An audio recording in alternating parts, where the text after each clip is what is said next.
अस्सलाम वालेकुम वरहमतुल्लाहि वबरकातुहू। इत्तेहाद न्यूज में आप सभी का खैर मकदम है। आज फिर से एक संजीदा मौजू पर बात करते हैं। बात एचएमपीवी, एक नया वायरस आया हुआ है। इससे पहले भी आपने कोरोना के उस दौर को भी देखा होगा कि किस तरह के हालात पूरी इंसानियत पर गुजरे, ना सिर्फ भारत में बल्कि दुनिया भर में। किस तरह की एक तस्वीर देखी गई, सुनसान सड़कें, खाने को कुछ नहीं, पैदल चलते दिहाड़ी मजदूर, गंगा में बहती लाशें, ऑक्सीजन की कमी, बेड की कमी। बहरहाल एक तवील वो मंजर अगर आंखों के सामने से गुजरता है तो जिस्म सहर उठता है। लिहाजा फिर से एक एचएमपीवी नाम के एक वायरस का जिक्र देखने को मिल रहा है।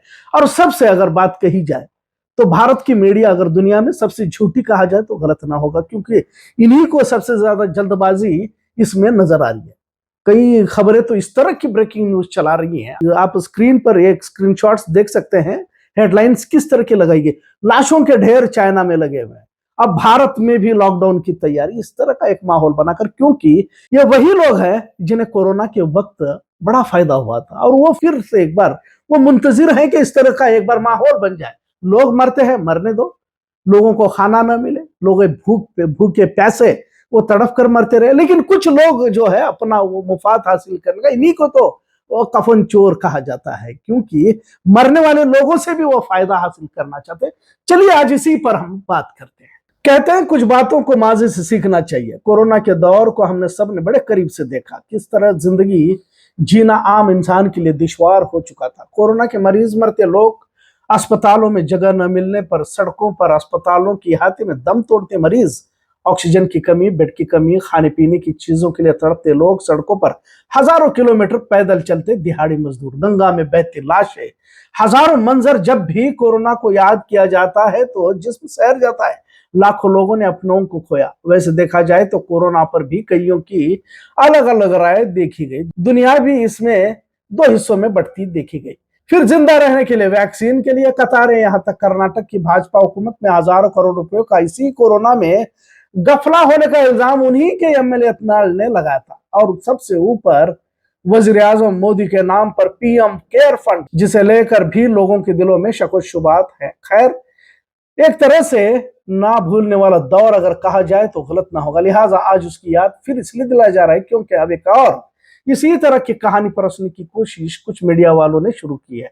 अब जो नाम बदलकर वायरस आया है उसे एचएमपीवी यानी ह्यूमन मेटान्यूमो वायरस कहा जा रहा है। अगर भारत की मीडिया झूठ फैलाने में सबसे आगे कहा जाए तो भी गलत ना होगा। यकीनन कुछ लोगों को कोरोना जैसी बीमारी फैलने या फैलाने का इंतजार इसलिए भी है क्योंकि कुछ लोगों की झोलियां कोरोना वायरस में भर चुकी है।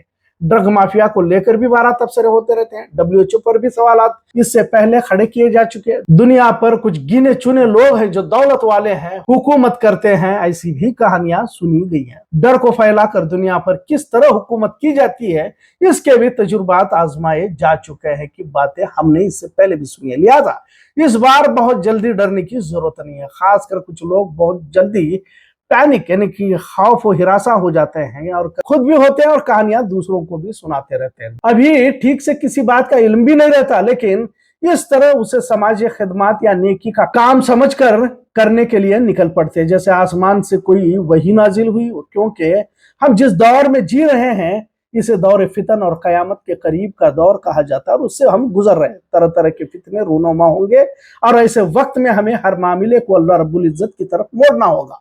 हर खबर सही नहीं रहती। मेरे नबी ने फरमाया कि जो भी खबर आपके पास है उसकी तस्दीक होनी चाहिए और फासिक की खबर पर भरोसा न किया जाए। जबकि मीडिया पूरी तरह से यहूदी और मुशरिक के कब्जे में है तो कोई भी खबर कितनी सटीक हो सकती है इस पर एक मोमिन की नजर से देखना बहुत जरूरी हो जाता है। आजकल देखने में आ रहा है कि मुशरिक तो थोड़ा वक्त लेता है, लेकिन मुसलमान अभी खबर मुकम्मल भी नहीं होती फौरन इसे फॉरवर्ड करने में लग जाता है। गोदी मीडिया सबसे झूठी मीडिया को एचएमपीवी की जल्दबाजी दिखाई दे रही है। चीन में लाशों के ढेर लगने की हेडलाइन इन्हीं चैनलों पर दिखाई दे रहे हैं। किस तरह झूठ को फैलाया जाता है इसे समझने की जरूरत है। कोरोना वायरस को भी कुछ लोग आज भी नहीं मानते और वैक्सीन को न सिर्फ भारत में विरोध किया गया बल्कि बैरूनी ममालिक में भी इसकी मुखालिफत की जा चुकी है। कई बड़ी बड़ी रैलियों के जरिए वैक्सीन को साजिश कहा गया। लिहाजा आज भी कोरोना से लॉकडाउन और लॉकडाउन से लेके वैक्सीन तक शक के दायरे में ही देखे जाते हैं, तो एक बड़ा तबका इसे सही भी ठहराता है। जैसे हमने पहले भी कहा कि मोमिन की निगाहें वो सब कुछ देख लेती है जो दुनिया नहीं देख पाती। पर बड़े अफसोस के साथ कहना पड़ता है कि हमने आसमान की तरफ देखना ही छोड़ दिया है। हाल ही में कई सारी रिपोर्ट्स आ रही हैं, अचानक हार्ट अटैक से हो रही मौतें भी इसी कोरोना या वैक्सीन से कही जा रही है। कई नौजवान पिछले कुछ अरसे में अचानक इंतकाल कर गए। खैर, अब जो गलतियां पिछली मर्तबा हुई है उसे दोहराने से बचे। जिंदगी और मौत का मालिक अल्लाह रब्बुल इज्जत ही है। जितनी सांसें लिखी है उससे एक ज्यादा न एक कम इंसान ले सकता है। जितने पैसे वाले, जितने ताजिर, जितने अच्छे कंपनियों के मुलाजिम कोरोना में इंतकाल कर गए, उसमें से 10% लोग भी भीख मंगे या सड़कों पर सोने वाले दिहाड़ी मजदूर कुली नहीं मरे हैं। और ये एक रिपोर्ट है। फिर क्या कोरोना सिर्फ दौलत वालों को देखकर आ रहा था? इसका मतलब ये भी नहीं कि बिल्कुल नहीं था। यकीनन कुछ सच्चाई भी थी, लेकिन उसे बड़ा चढ़ाकर डर का माहौल बनाकर खौफजदा किया गया। आपने देखा होगा कि पीपीई किट, सड़कों पर दौड़ती एम्बुलेंस, सुनसान सड़कें, कब्रिस्तान में जेसीबी से कब्र खोदी जा रही थी। फिर उसके गुस्ल का तरीका भी अलग वगैरह। कई अस्पतालों में तो कोरोना के दौर में कारोबार किया गया, बेड के लिए कालाबाजारी भी हो रही थी। लेकिन बेलगाम के अंजुमन जैसे इदारों ने मुफ्त खिदमात भी अंजाम दिए। खैर, एक बार फिर एचएमपीवी वायरस को लेकर डराने की साजिशें जारी है। जबकि एक मामूली सर्दी, नजला, गले में खराश से मरीज मुतासिर हो जाता है, और वैसे भी इंसान इससे सेहत पा लेता है। लेकिन बड़ा चढ़ाकर पेश करने से बड़े अस्पतालों में जाने के रास्ते भी तो खोल दिए जाते हैं, ताकि फिर से कुछ डॉक्टरों के घरों पर सोने की बारिश होने लगे। बात कुछ अलग लग रही हो, लेकिन आज की इस महंगाई के दौर में अस्पताल गरीब के बस की बात नहीं है, ये सच्चाई है। कहते हैं मुफलिसी दे या रब, तंदुरुस्ती हजार नेमत। मतलब गरीबी हो तब भी गुजारा हो सकता है, लेकिन इंसान को तंदुरुस्त होना चाहिए। अस्पतालों में इंसान दाखिल तो हो जाता है, लेकिन ब्लड टेस्टिंग से शुरू हुआ सिलसिला घर के दरो दीवार बेचकर भी मुकम्मल नहीं किया जा सकता। हमने बेलगाम के बड़े अस्पताल में लोगों को सब कुछ दांव पर लगाकर आखिर में लाश ले जानी पड़ी। लाखों रुपया बिल अदा करने के लिए लोगों के पास रुपये नहीं थे। कई बार तो लाश को उसी जगह पर छोड़कर घर वाले चले गए। बताओ कि किस तरह के इंतहा के हालात इन गरीबों पर गुजर रहे हैं। अब तो मुकाबले लगे हुए, आखिर गरीब जाए तो कहां जाए। सरकारी अस्पतालों में सहूलतें बराबर मुहैया नहीं होती की शिकायत रहती है, तो निजी अस्पतालों में बिल अदा करने के लिए गरीबों के पास रुपया नहीं रहता। अब तो बड़ी बड़ी बीमारियां तकरीबन घरों में दस्तक दे चुकी हैं। खासकर मुस्लिम समाज में सेहत तंदुरुस्ती की तरफ तवज्जो नहीं दी जाती। अब तो ये कौम होटलों में खाने के आदी हो चुकी है। सुबह की नमाज से दूर होती कौम कहां वर्जिश कर सकती है? लिहाजा इस कौम के अक्सर लोग अस्पतालों में नजर आने लगे हैं, और होटलों के खाने में जो चीजें मिलावट की जा रही है उसके बाद अस्पतालों की तरफ रुख करना तो लाजिम ही हो जाता है। अब तो घरों में देर से उठने वाली खवातीन नाश्ता तक जोमैटो, स्विगी से मंगवा रही हैं। अब क्या सेहतमंद हो सकती है बताए?